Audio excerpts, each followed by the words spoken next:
English is a language. It's not a sign of intelligence or a sign of someone's character or integrity. It doesn't really tell us much about a person and how they will appreciate the freedoms and the rights they get in this country. There are people who could speak perfect English and not be particularly good people. And there are those people who don't speak very good English, or in fact speak with a very heavy accent, but are making Australia a great place to be. You know, I know of a young lady who runs a small business in Dandenong, and she doesn't speak English very well, but she runs a small business and employed 5 other young people.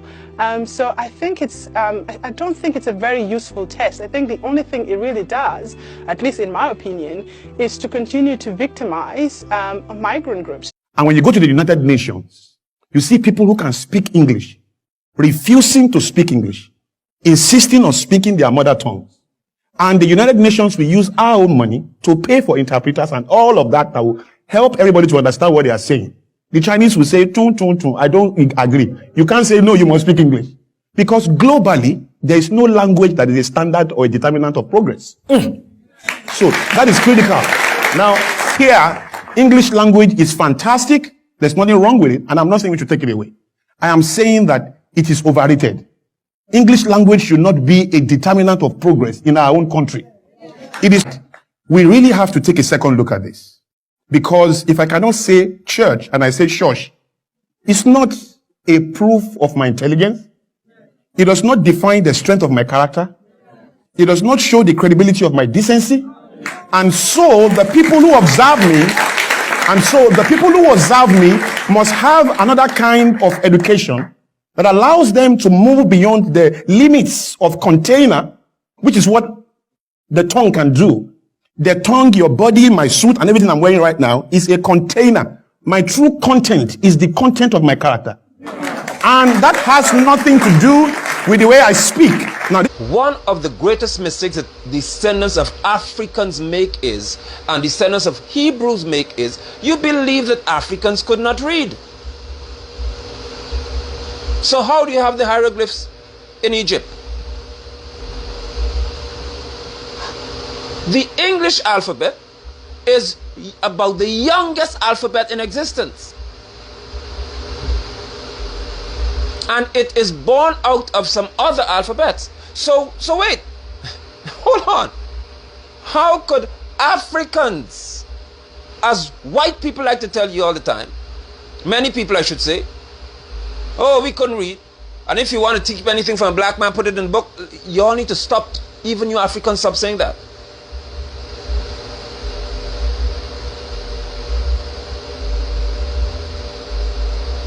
Egypt is Africa.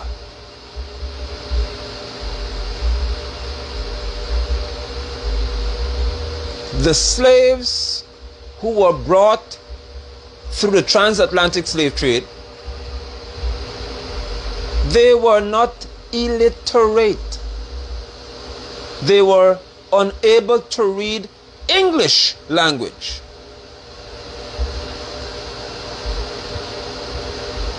But they were so skilled that even though they were captives, these people learned to read another language without teachers.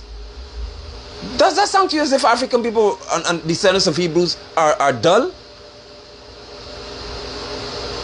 Why do you think so many slave masters used to have Africans working in the laboratories and scientists, as a matter of fact? Why do you think in the US and other parts of Europe they used to have the Africans working in the laboratories, and the Africans did the discoveries and made the gadgets and these different things, and then the white man took it as his work?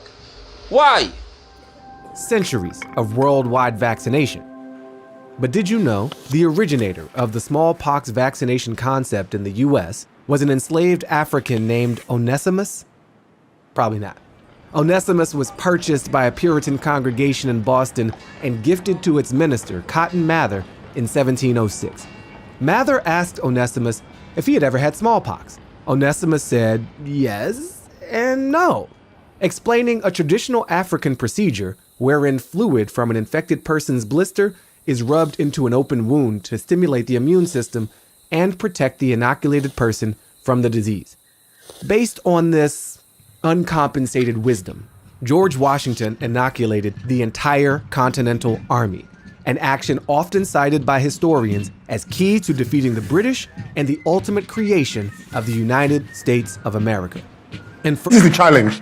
The guys in China, the guys in Japan, the guys in America, in England, in Germany, in France, they have learned 4 subjects in their native language. That's important.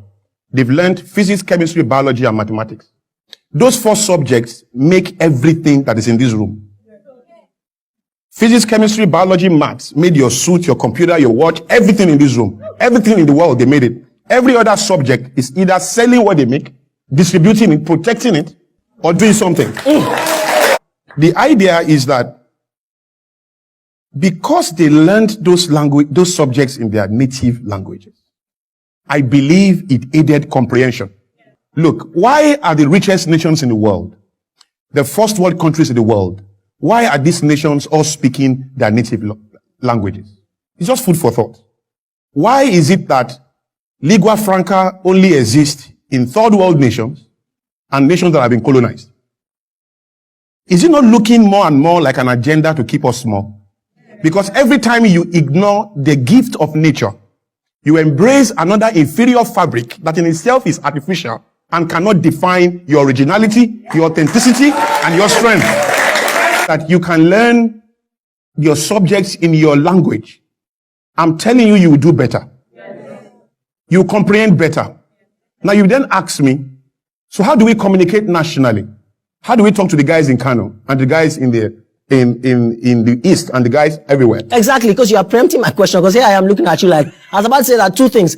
So what is your suggestion now that I speak Yoruba now on this program? And it's ironic because you are actually speaking the English. Yes. And the intensity of the English is making these creatures clap. I love you all. And they are all clapping. So so what is do we see a bit of an irony here? Is that like a logical question to ask? So how do I communicate with you? Yes. First of all, I would like to say that I don't have a problem with English language. We have accepted it for over 50 years now.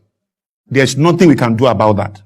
What I'm saying is, let us check it and put it in perspective, such that we can find a way to communicate, probably using the same language, but not hindering us from progressing. Because you can't even get a good job if you don't speak this language very well. And what is this language? This is a language that is artificial to you. Your nature is what is natural to you. And so I should judge you if you cannot speak Yoruba very well, or you cannot speak Igbo very well. Now, pidgin is not an embarrassment. Pidgin is the proof. Pidgin is the proof of a people's struggle with an original language. So there's pidgin French, there's pidgin English, there's pidgin Yoruba. Most of the Yoruba you speak is pidgin. There's pidgin Igbo. Pidgin is proof of a people's struggle with an original language. So there's pidgin in every language. Clemens Westhoff is supposed to be the Super Eagles' most successful coach. Meanwhile, Super Eagles is the only team in the world. I hope you know. Okay. So this Clemens Westhoff was a Dutchman. He came to Nigeria, spent some time here, won probably every competition, took us to the World Cup for the first time. But how does he speak? Tomorrow we play, Yekini score, we win. That's how he talks. When he's training, come, ball, move. That's how he talks. He never shared one correct grammar in all his years in Nigeria and after he left Nigeria and before he came to Nigeria. Are we on the same page? Yeah. But he was understood by his players. He won matches and did great stuff for the country, isn't it? But nobody complained. When he's talking to the media, he's always shelling.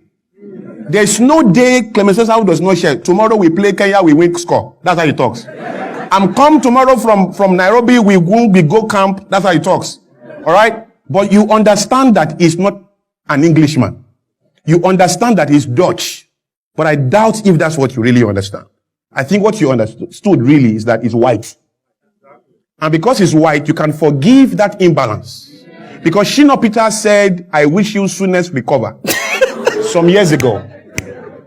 It took him time to recover from that error. A long time. The media finished him. Everywhere. If I get here and I say, I'm thank you for bringing me here, that can be the end of the show.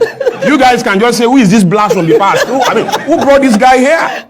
You know, and that has nothing to do with the strength of my character. And even a lady will judge me, even a lady will judge me with my struggle with that particular grammar. And I could be the best guy in town in terms of kindness, love,